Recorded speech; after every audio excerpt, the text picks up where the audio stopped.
باب فی توقید السحور۔ چونکہ رمضان کے اندر روزہ اور پھر روزے کے لیے سحری، تو اس مناسبت سے یہ باب آ رہا ہے۔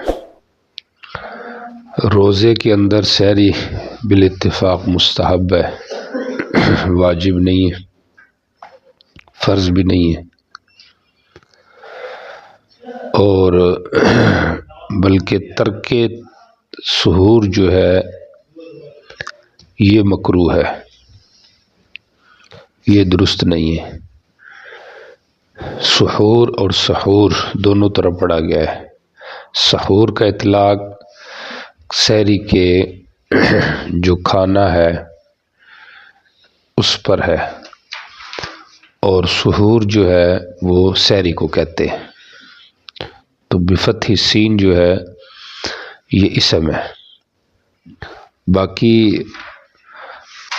محدثین کے ہاں اس کا جو ضبط ہے وہ تو بفتح سین سحور، اور عام مشہور جو ہے وہ سحور ہے، لیکن دونوں میں جمع ممکن ہے کہ جب فضیلت وہ سحور کی صورت میں ہے تو اس کا جو سبب سحور ہے اس کے اندر بھی لازمی فضیلت ہے۔ نبی پاک صلی اللہ علیہ وسلم نے فرمایا، ہمارے روزے اور اہل کتاب کے روزوں کے درمیان جو چیز فاصل ہے وہ سحری کا کھانا ہے۔ چونکہ پہلی جو شریعتیں تھی یہ اسلام سے پہلے عشاء کی نماز پڑھنے اور یا پھر کھانا کھانے بلکہ سونے کے بعد سے شروع ہو جاتا تھا روزہ، سحری نہیں تھی۔ تو اس شریعت میں سحری کا بھی ذکر آ گیا ہے، تو گویا کہ یہ فاصل ہے، تو تاکید ہو رہی ہے کہ اس کو کھانا چاہیے تاکہ مخالفت اہل کتاب باقی رہے۔ اکلۃ السحر، اکلا بفتح الحمزہ جو ہے یہ کھانے کو کہتے ہیں، اور اکل یعنی لقمے کو کہتے ہیں، ایک لقمے کو، اور اکلتو ہو تو ایک مرتبہ کھانے کو کہتے ہیں۔ تو بفتح الحمزہ کی صورت میں یہ ہوگا کہ جتنا بھی کھاؤ، سمجھ آ رہی، ایک مرتبہ میں جتنا کھا لو وہ سارا اس میں داخل ہے۔ اور اکلا پڑھا جائے تو مطلب یہ ہے کہ کم از کم ایک لقمہ لینا، سمجھ آ رہی، تو یہ بھی کیا کر جائے گا، کفایت کر جائے گا مخالفت کے لیے۔ باقی جو سحری ہے اس وقت جو سحر، سحری کا کھانا، تو سحر کا اطلاق جو ہے وہ نصف اللیل کے بعد سے ہوتا ہے، اور بعض نے کہا کہ قریب الی النصف النہار شری جو کھانا کھایا جاتا ہے، اور مناسب یہ ہے کہ یہ کہا جائے کہ نصف کیا کہتے ہیں اس کو، آخری سدس حصہ جو ہے اس کے اندر، یعنی رات کا جو آخری چھٹا حصہ ہے اس کے اندر جو کھانا کھایا جائے تو وہ کیا بن جائے گا، سحری بن جائے گا۔ جی چلیں جی۔ باب من سمى السحور غداء. وبه قال حدثنا عمرو بن محمد الناقد قال حدثنا حماد بن خالد الخياط قال حدثنا معاوية بن سعد عن يونس بن سعيد عن الحارث بن زياد عن ابي رهم عن العباد بن سعيد رضي الله عنه قال دعاني رسول الله صلى الله عليه وسلم الى السحور في رمضان فقال هلم الى الغداء المبارك. نبی علیہ الصلوۃ والسلام نے مجھے بلایا رمضان کی سحور کی طرف۔ یہاں پر سحور ہے وہ ایک سحری کا جو کھانا ہے، تو آپ نے فرمایا آؤ نا مبارک کھانے کی طرف، غدا کی طرف، ناشتے کی طرف۔ تو مطلب یہ ہے کہ آپ نے سحور کو غدا کا نام دیا ہے۔ ویسے غدا کہتے ہیں جو زوال سے پہلے کھانا کھایا جائے، اور بعد الزوال کو عشاء کہتے ہیں، تو آپ نے مجازن اس کو غدا کہہ دیا، چونکہ یہ اس کا نائب ہے کہ غیر صائم جب کھانا کھائے پہلے وقت میں تو وہ غدا ہے، تو سمجھو یہ وہی غدا ہے۔ تو مجازن جو نائب ہوتا ہے اس کو اصل کا نام دے دیتے ہیں، جیسے صحابہ کرام کے بارے میں آتا ہے جمعے کے مسئلے میں، کننا نقیل و نتغدا بعد الجمعہ، جمعے کے بعد ہم قیلولہ بھی کرتے اور غدا بھی کرتے، حالانکہ غدا تو پہلے ہوتا ہے، لیکن چونکہ جو بعد الجمعہ کھایا جا رہا ہے وہ غدا کی جگہ پہ کھایا جا رہا ہے تو اس لیے اس کو غدا کا نام دے دیے، الغداء المبارک۔ برکت اس میں یہی ہے کہ اس سے قوت پیدا ہوگی، فی حصول القوت لتمام الصیام، ایک تو اس میں یہ فائدہ ہو جائے گا حصول القوت کا، اور دوسرا مبارک لأنہ یؤکل فی الوقت المبارک، سمجھ آ رہی؟ یہ کسی نے لکھا تو نہیں ہے لیکن آپ کو بتا رہا ہوں کہ وقت مبارک میں اس کو کھایا جا رہا ہے، تو اوقات مبارکہ میں جو کام کیا جائے وہ برکت والا ہوتا ہے، سمجھ آ رہی؟ اس لحاظ سے یہ غداء المبارک ہے۔ جی چلے۔ وقت السحور وبه قال حدثنا مسدد قال حدثنا حماد بن زيد عن عبد الله بن سوارة القشيري عن أبيه عن رضي الله عنه قال سمعت سمرة بن جندب رضي الله عنه يخطب وهو يقول قال رسول الله صلى الله عليه وسلم لا يمنعن من سحوركم أذان بلال ولا بياض الأفق هكذا حتى يستيقظ۔ سحری کا جو وقت ہوتا ہے تو وہ آپ کو بتایا کہ آخری جو ربع ہوتا ہے، چھٹا حصہ رات کا، اس کے اندر ہوتا ہے،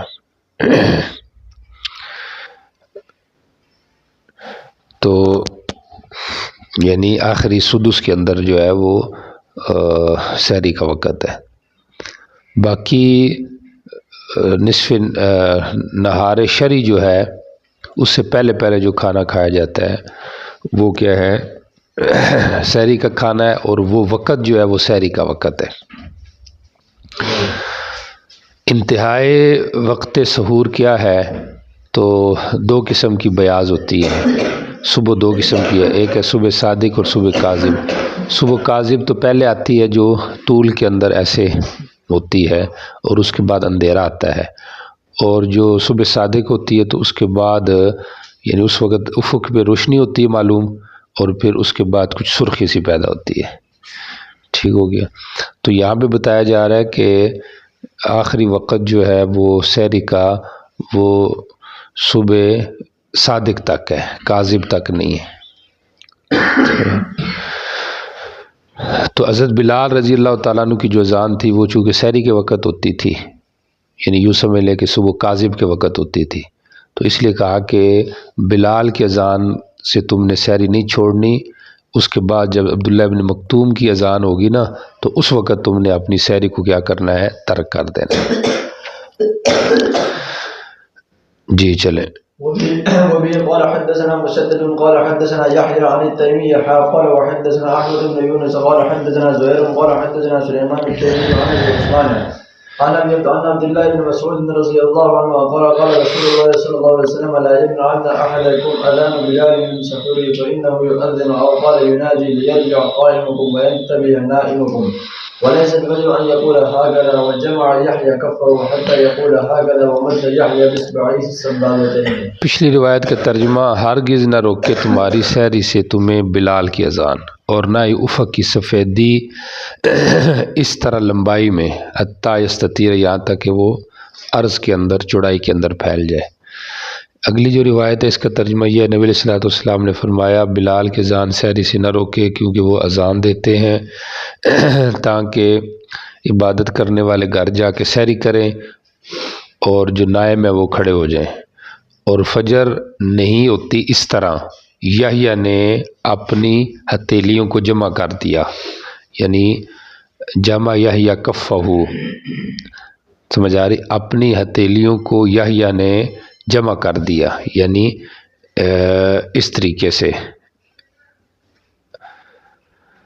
اچھا جی، فجر جو ہے وہ اس طرح نہیں ہے، سمجھ آ رہی کہ نہیں آ رہی؟ حتیٰ و جمع یحییٰ کفہ، یحییٰ نے اپنی ہتھیلی کو جمع کر دیا، تو متبادر یہی ہوگا کہ اس طرح کا ہوگا، سمجھ آ رہی؟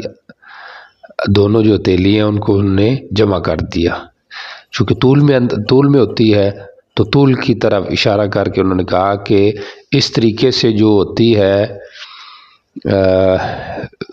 بیاض، اس وقت فجر کا وقت یعنی سحری کا وقت ختم نہیں ہوتا، اور اس کے بعد یحییٰ نے اپنی جو سبابتین تھے، سمجھ آ رہی، ان کو اس طرح پھیلا دیا، چوڑائی کی طرف پھیلا دیا، تو مطلب یہ ہو گیا کہ اس وقت جب افق کے اندر ارزن پھیلے گی نا روشنی، تو اس وقت کیا ہو جائے گا، صبح کا ٹائم ختم ہو جائے گا۔ فجر لیس الفجر، فجر یہ نہیں ہے کہ اس طرح ہو جائے۔ یحییٰ نے اپنی ہتھیلیوں کو آپس میں اکٹھا کیا یہاں تک کہ وہ اس طرح ہو جائے۔ اب یحییٰ نے اپنی ہتھیلیوں کو اپنے دونوں جو اصبعین تھے نا، سبابتین، سمجھ، ان کی انگلی سمیت ان کو الگ کر دیا۔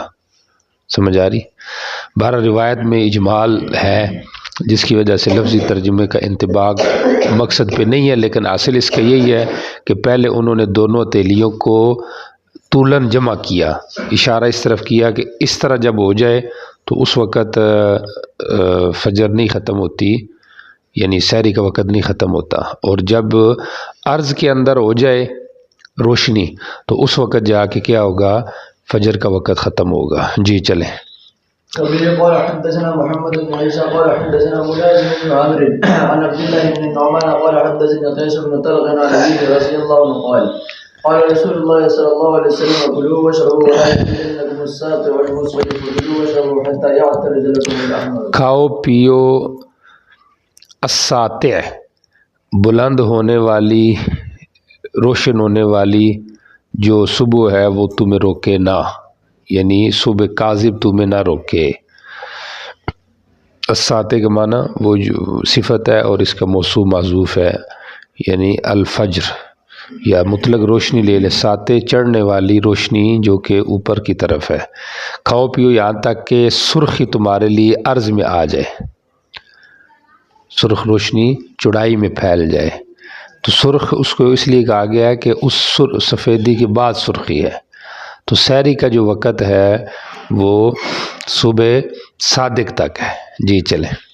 وبه قال حدثنا مسدد قال حدثنا حسين بن نويل قال وحدثنا عثمان بن ابي شيبه قال وحدثنا ادريس المعنى عن حسين الشعبي عن عدي بن حاتم رضي الله عنه قال لما نزلت هذه الايه حتى يتبين لكم الخيط الابيض من الخيط الاسود قال اخذت عقالا ابيض وعقالا اسود، سفید اور کالا دھاگا لیا، جی اپنے سرانے کے نیچے رکھا۔ رسول الله صلى الله عليه وسلم فذلك فقال ان يسادك اذا طويل عريض انما هو الليل والنهار، وقال عثمان انما هو سواد الليل وبياض النهار۔ کہتے ہیں میں نے ان کو اپنے سرانے کے نیچے رکھا اور دیکھ رہا تھا، پس فلم اتبین، پس مجھے یہ بات واضح نہیں ہوئی، سمجھ آ رہی، یعنی مجھے پوری یہ بات کھل کے سامنے نہیں آئی، شک پڑ گیا کہ بھئی ان کی میں آپس میں فرق دیکھ رہا تھا کہ کب یہ میرے لیے روشن ہوتے ہیں، واضح ہوتے ہیں کہ بھئی سفید کون سا ہے، کالا کون سا ہے۔ تو اس وقت جب وہ واضح ہوئے اس وقت تو بہت روشنی ہو چکی تھی، تو کھٹکا پیدا ہو گیا۔ تو میں نے نبی علیہ السلام سے ذکر کیا، آپ انس پڑھے، آپ نے فرمایا تیرا سرانہ تو پھر بڑا لمبا چوڑا ہے کہ اس کے اندر کیا کہتے اس کو، فجر صادق بھی آ گئی ہے اس کی لمبائی، اور فجر کاذب کے وقت جو، یعنی صبح صادق اور صبح کاذب کے وقت جو فجر ہوتی ہے، روشنی پھیلتی ہے لمبائی اور چوڑائی میں، وہ ساری اس کے اندر آ گئی ہے، یعنی اتنا لمبی تیرا سرانہ ہو گیا ہے کہ فجر صادق اور کاذب کی جو سفیدی ہوتی ہے وہ ساری اس کے نیچے آ گئی ہیں کہ تو وہاں تلاش کر رہا ہے۔ یہ تو رات اور دن مراد ہے، رات کی سیاہی اور دن کی سفیدی مراد تحقق بیاض نہار ہے۔ سمجھ آ رہی کہ جب بیاض نہار کا تحقق ہو جائے، بیاض نہار شرعی خیال رکھنا، تو اس وقت سے روزہ شروع ہو جاتا ہے۔ تو یہاں پہ دھاگا، ذکر دھاگے کا ہے لیکن مجاز مراد ہے۔ جی ٹھیک ہو گیا۔ باب الرجل يسمع النداء والإناء على يده، وبه قال حدثنا عبد الأعلى بن حماد قال حدثنا حماد عن محمود بن عمرو عن أبي سلمة عن أبي هريرة رضي الله عنه قال قال رسول الله صلى الله عليه وسلم إذا سمع أحدكم النداء والإناء على يده فلا يضع حتى يقضي حاجته۔ جی نبی پاک صلی اللہ علیہ وسلم نے فرمایا جب تم میں سے کوئی ایک آواز سنے، برتن اس کے ہاتھ پہ ہو تو نہ رکھے یہاں تک کہ اپنی حاجت کو اس برتن سے پورا کر لے۔ اب اس کا کیا مطلب ہے کہ اذان ہو بھی جائے تو پھر بھی وہ اپنی ضرورت پوری کر سکتا ہے۔ تو اس کا عام جو مطلب ہے، جو اصل مطلب ہے وہ یہی ہے کہ مدار روزے کے شروع ہونے کا وہ نہار شرعی ہے، اذان مدار نہیں ہے کہ اذان ہوگی ہے جی، یہ نہیں ہے۔ ہاں یہ علامت ہے، تو علامت میں بعض اوقات فرق بھی لگ سکتا ہے، سمجھ آ رہی؟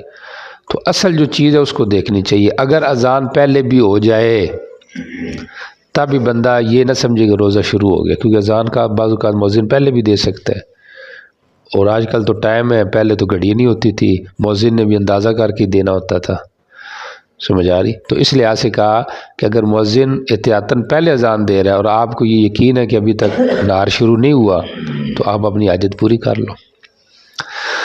دوسرا جواب اس کا یہ دیا گیا ہے کہ اس کا تعلق افطار کے ساتھ ہے، کہ افطار ادھر سے اذان ہو رہی ہے اور آپ نے کیا کرنا ہے، افطار کرنا ہے، عشاء موجود ہے تو پہلے عشاء کر لو، معمولی سا کھانا پینا کھا لو، بعد میں نماز کی طرف جاؤ، سمجھ آ رہی؟ چونکہ حدیث میں آتا ہے نا کہ اذا حضر العشاء والعشاء فابدؤ بالعشاء، عشاء کے ساتھ ابتدا کرو، تو اس لیے اذان سن لی ہے تو اب اپنا کھانا پینا کھاتے رہو اور اس کے بعد جا کے کیا کر لو، نماز پڑھ لو، سمجھ آ رہی؟ تو اس کا یہ بھی مطلب بیان کیا، اذا سمع احدکم النداء والاناء علی یدہ فلا یضعہ، پس وہ اس کو نہ رکھے، یعنی اپنا کھانا پینا کچھ نہ کچھ کھا لے، حتی یقضی حاجتہ، یہاں تک کہ اپنی حاجت اس سے کیا کر لے، پوری کر لے۔ جی ٹھیک ہو گیا۔ اور بعض نے اس کو مطلقاً عام نمازوں کے ساتھ بھی لگایا ہے، سمجھ آ رہی؟ کہ بھئی اگر ادھر نماز کھڑی ہے، ادھر کھانا پینا بندہ شروع کر چکا ہے، سمجھ آ رہی؟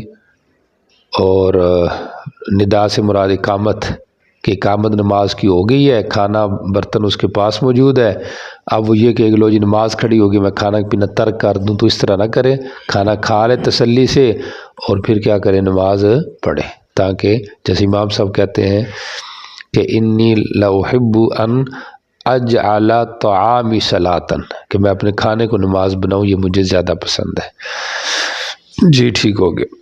باب وقت فطر الصائم وبه قال حدثنا احمد بن حنبل قال حدثنا وكيع قال حدثنا قال وحدثنا مسدد قال حدثنا عبد الله بن داود عن هشام المعنى قال هشام بن عروة عن أبيه عن عاصم بن عمر عن أبيه رضي الله عنه قال النبي صلی اللہ علیہ وسلم إذا جاء الليل من هاهنا وذهب النهار من هاهنا زاد مسدد وغابت الشمس وغدت الصبح، جب رات ادھر سے آ جائے اور دن ادھر چلا جائے تو سمجھو فقد افطر الصائم، تو صائم کو افطار ہو جانا چاہیے، سمجھ آ رہی؟ یعنی مطلب اس کو روزہ کھول دینا چاہیے۔ دوسرا مطلب یہ ہے کہ فقد افطر الصائم، صائم جو ہے وہ حکماً مفطر ہو گیا ہے، یعنی اس کا جو روزہ تھا وہ پورا ہو گیا، وہ افطار والے لوگوں میں داخل ہو چکا ہے۔ دونوں ترجمے ٹھیک ہے، پہلا ترجمہ زیادہ مناسب ہے کہ صائم کو افطار کر لینا چاہیے، کیونکہ یہ ترغیب ہے اس بات کی کہ افطار کے اندر جلدی کرنی چاہیے۔ جی ٹھیک ہو گیا۔ وبه قال حدثنا مسدد قال حدثنا ابراهيم قال حدثنا الشيباني قال حدثنا عبد الله بن ابي اوفى رضي الله عنه يقول سرنا مع رسول الله صلى الله عليه وسلم وهو لما غرب الشمس قال يا بلال انزل فاجدح لنا، فجدح لنا کا مطلب ستو کو پانی میں ملاؤ۔ جی قال يا رسول الله لو امسيت کاش کہ آپ شام کر لیتے، تھوڑا وقت گزر جاتا۔ جی قال يا رسول الله ان عليك نهارا قال انزل فاجدح لنا، فنزل فجدح فشرب رسول الله صلى الله عليه وسلم ثم قال اذا رايتم الليل قد اقبل من هاهنا فقد افطر الصائم واشار باصبعه قبل المشرق۔ آپ نے حضرت بلال نے کہا ان علیک نہار، ابھی تو دن آپ پہ کھڑا ہے، تو آپ نے فرمایا اترو فجدہ لنا، پھر یہ اترے، انہوں نے ستو گولا، نبی علیہ السلام نے پھر پیا، پھر آپ نے کہا جب رات تم دیکھ لو وہ یہاں سے آ چکی ہے مشرق سے، تو روزے دار کو افطار کر لینا چاہیے۔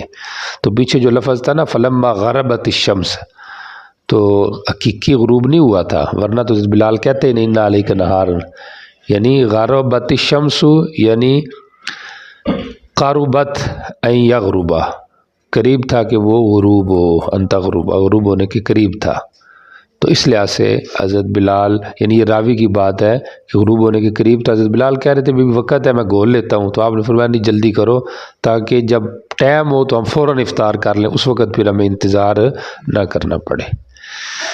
جی ٹھیک ہو گیا۔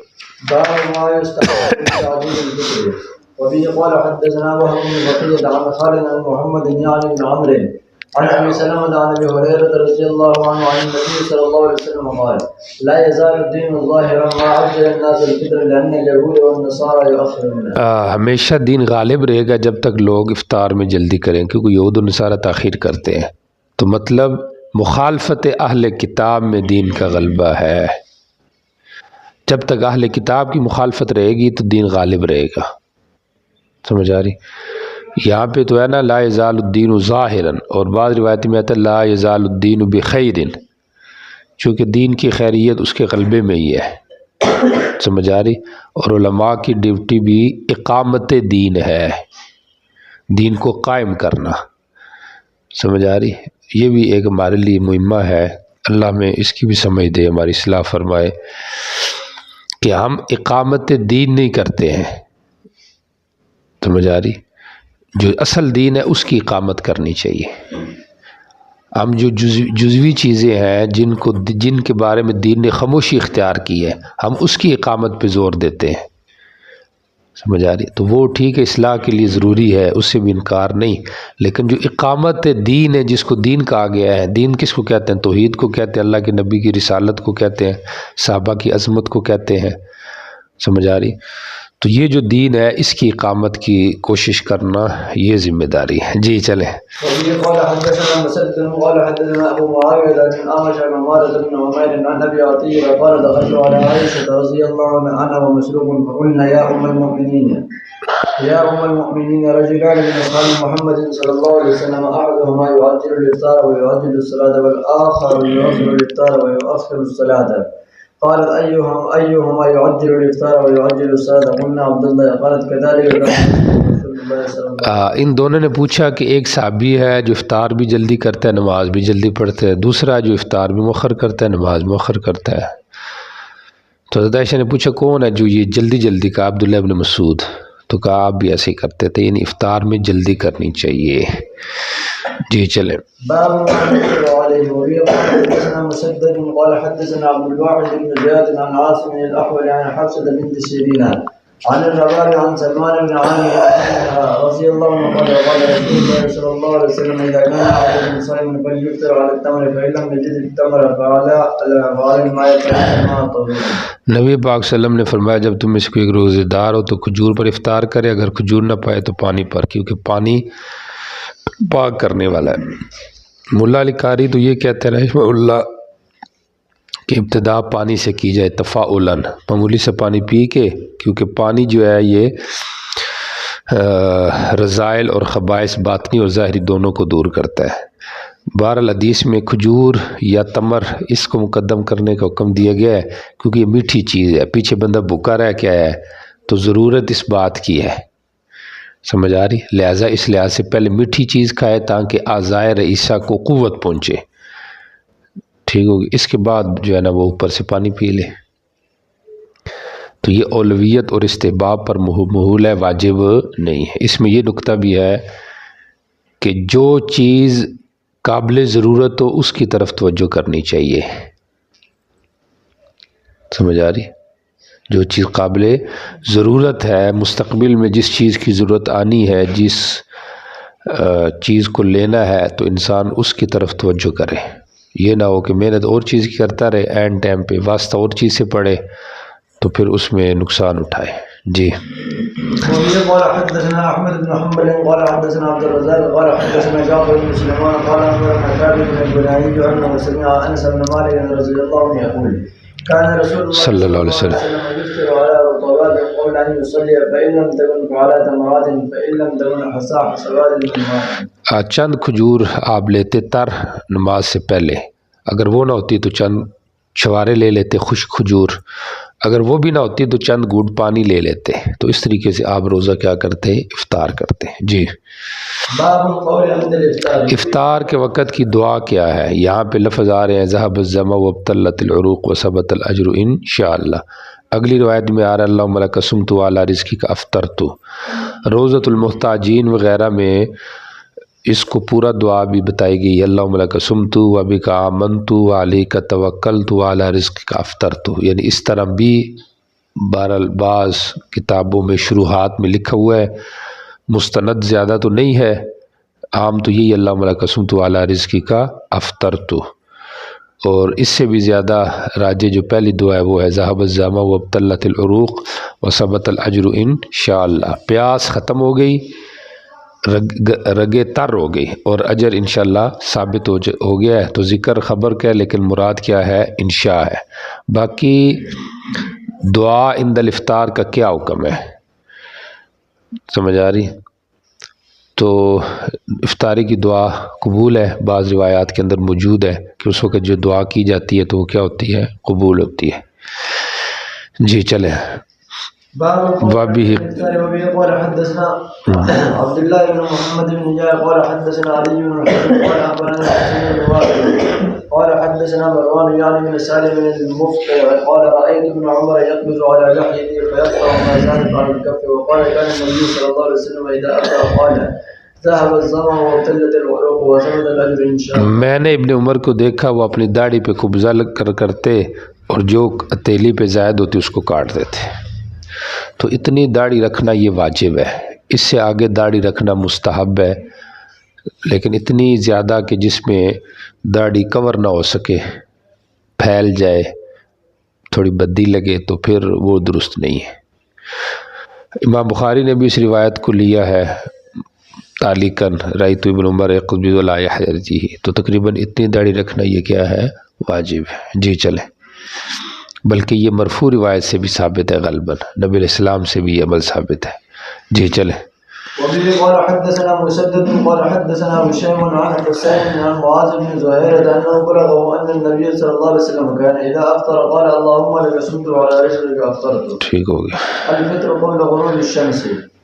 وبه قال حدثنا هارون بن عبد الله ومحمد بن العلاء المعنى قال حدثنا ابو اسامه قال حدثنا هشام بن عروه عن فاطمه بن اسماء بنت ابي بكر رضي الله عنها قالت افطرنا يوما في رمضان بغير بعهد رسول الله صلى الله عليه وسلم ثم طلعت الشمس قال ابو اسامه قلت لهشام امروا بالقضاء قال وبد من ذلك. افطار قبل غروب الشمس ما هو حكمه؟ فيه اتفاق الائمه ان على هذا الرجل ان يقضي صومه لانه لم ينتهي الى مقصوده. اور وفي هذه دلیل على ذلك كما في آخره قال ابو اسامہ قلت لهشام امروا بالقضاء قال وبد من ذلك، یعنی لازم من ذلك ليس لها بد من غیر ذلك. وفي بعض الروایات تلمیذ هشام، یعنی ها هنا تلمیذ هشام هو ابو اسامہ قال ابو اسامہ قلت لهشام قال وبد من ذلك. وفي آخر اسمه عمیر غالبا قال لأستاذه امروا بالقضاء فقال لا اعلم، مجھے پتہ نہیں ہے.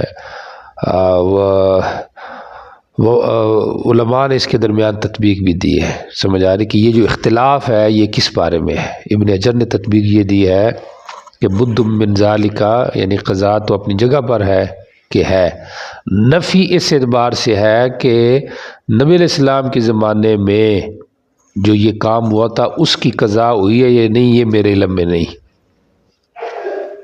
یعنی حکم تو یہی ہے کہ قضا ہونی ہے. سمجھ آ رہی؟ تو کہتا ہے کہ اس کی عملی طور پہ جو قضا ہے اس کا مجھے پتہ نہیں ہے، لیکن بہرحال اس کے بغیر گزارا تو نہیں ہے نا. جیسے ایک حکم ہوتا ہے ایک اس کی آگے تطبیق ہوتی ہے عملی، تو اس لیے دونوں کے درمیان تعارض نہیں ہے. تو حضرت عمر رضی اللہ تعالیٰ عنہ کے بارے میں آتا ہے کہ ان سے بھی ایک دفعہ ایسے کام ہو گیا، تو ان کے بارے میں بھی ایسے دو روایتیں ہیں.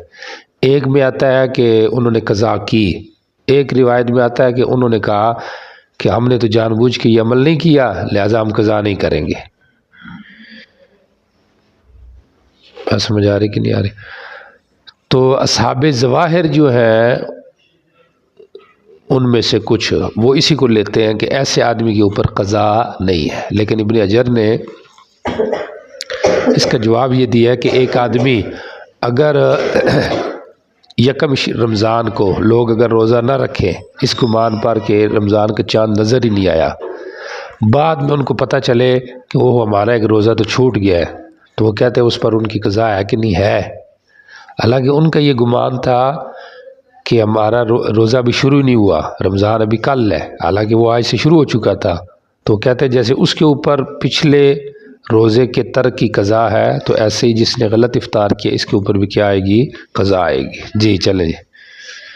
في الرسالة وبه قال حدثنا عبد الله بن مسلم قال به عن مالك عن نافع عن ابن عمر رضي الله عنه عن رسول الله صلى الله عليه وسلم نهى عن الوصال قالوا فإنك تواصل يا رسول الله قال إني لست كهيئتكم إني أطعم وأسرع۔ وصال مواصلت تتابع کو کہتے ہیں، یعنی تتابع الصیام من غیر افطار باللیل، یعنی رات کو قصداً نہ کھانا پینا نہ جماع کرنا، مطلب بغیر کھانے پینے کے اگلا روزہ شروع کر دینا۔ اب وصال ایک تو حقیقتاً ہے کہ بندہ درمیان میں کچھ کھائے پیے ہی نہیں رات کو، دوسرا وصال الی السحور ہے کہ ابتدائی رات میں کچھ نہ کھائے، بالکل اینڈ میں جا کے سحری کے وقت کھائے۔ سمجھ آ رہی؟ تو ائمہ ثلاثہ کے ہاں وصال درست نہیں ہے، منع ہے، چاہے وصال حقیقتاً ہو یا حکماً یعنی لسحور ہو، یہ بھی منع ہے۔ سمجھ آ رہی؟ امام احمد کے ہاں یہ رحمہ اللہ کے ہاں کہ وصال حقیقتاً تو منع ہے لیکن لسحور کی اجازت ہے۔ سمجھ آ رہی؟ باقی یہاں پہ نبی علیہ السلام جو مواصلت کرتے تھے، سمجھ آ رہی؟ تو مواصلت جو ہے اس کو مکروہ بتایا گیا ہے کہ یہ مکروہ ہے۔ اگر کوئی بندہ مواصلت کرتا ہے تو یہ نہیں کہ اس کا روزہ نہیں ہوگا، روزہ تو ہو جائے گا، لیکن یہ کہ اس کے اندر کراہت آ جائے گی۔ نبی علیہ السلام جو مواصلت کرتے تھے آگے آ رہا ہے، آپ نے کہا میں تمہاری طرح نہیں ہوں، اس کے کئی مطلب بیان کیے گئے۔ ایک یہ بیان کیا گیا کہ مجھے روحانی غذا ملتی ہے جس سے قوت آ جاتی ہے، یعنی جنتی، لیکن پھر اس پہ اشکال ہے، یہ تو پھر کچھ تو کھا ہی لیا نا آپ نے۔ سمجھ آ رہی؟ اصل تو کراہت کی علت ایک تو مخالفت سنت ہے، دوسرا سحری کی برکات سے، اور تیسرا آئندہ روزے کے اندر عجز پیدا ہو جاتا ہے۔ سمجھ آ رہی؟ تو دوسرا جواب اس کا یہ بھی دیا گیا ہے کہ مجھے احساس ہی نہیں ہوتا، چونکہ میں اپنے روحانی عمل میں اتنا مصروف ہوتا ہوں کہ مجھے کھانے پینے کا احساس ہی نہیں ہوتا، اس لحاظ سے مجھے یہ عمل ہوتا ہے۔ بات سمجھ آ رہی کہ نہیں آ رہی؟ کہ مجھے ضرورت نہیں اور تمہیں کیا ہے؟ ضرورت ہے۔ جی پہلی روایت کا ترجمہ دیکھ کے نبی علیہ السلام نے منع کیا وصال سے۔ صحابہ نے کہا آپ تو وصال کرتے ہیں، کہا میں تمہاری طرح تھوڑا ہوں، مجھے تو کھلایا جاتا ہے اور پلایا جاتا ہے، یعنی جنتی کھانا کھلایا جاتا ہے یا پلایا جاتا ہے، یا مطلب کھلایا پلائے جانے سے یہ ہے کہ مجھے اللہ جو کھلا پلا رہا ہے نا اس کے ہوتے ہوئے مجھے احساس ہی نہیں ہوتا، یعنی یہ توریہ ہے کہ مجھے احساس ہی نہیں ہوتا، سمجھو میں کھا پی رہا ہوں۔ جی چلے۔ وفيه قال حدثنا قتيبة بن سعيد أن بكر بن مزرع حدثهم عن ابن الهادي عن عبد الله بن خباب عن ابي سعيد الخدري رضي الله عنه سمع رسول الله صلى الله عليه وسلم يقول لا تواصلوا فأيهم أراد أن يواصل فليواصل حتى السهر قال فإنك تواصل قال إني لست كهيئتكم إن لي مطعما يطعمني وساقيا يسقين۔ جو ارادہ کرتا ہے مواصلت کا تو حتی السحر وہ مواصلت کر لے، تو اس کو دلیل بنایا کس نے؟ امام احمد نے، کہ مواصلت الی السحر درست ہے۔ سمجھ آ رہی؟ لیکن ہم یہ کہتے ہیں کہ یہ علی سبیل ضرورت ہے، سمجھ آ رہی؟ علی سبیل الحاجت ہے۔ ایک آدمی کہتا ہے جی یعنی اس کی کوئی بیماری ہے، فرض کریں وہ نہیں کھاتا پیتا کسی بیماری کی وجہ سے، تو کہا کہ چلو اس کے لیے حاجت ہے لیکن سحر میں پھر جا کے کچھ نہ کچھ کھائے۔ سمجھ آ رہی کہ نہیں آ رہی؟ تو یہ علی الاطلاق نہیں ہے۔ لا تو اراد ان یواصل، یعنی جو ارادہ کرتا ہے تم میں سے کسی ضرورت یا حاجت کی بنا پہ، سمجھ آ رہی؟ شرعی حاجت تو ہے نہیں، کیونکہ شریعت تو کہہ رہی ہے وہ افطار کرے، یہاں پہ کوئی دنیاوی حاجت ہوگی کوئی بیماری اور عذر ہوگا تو اس اعتبار سے وہ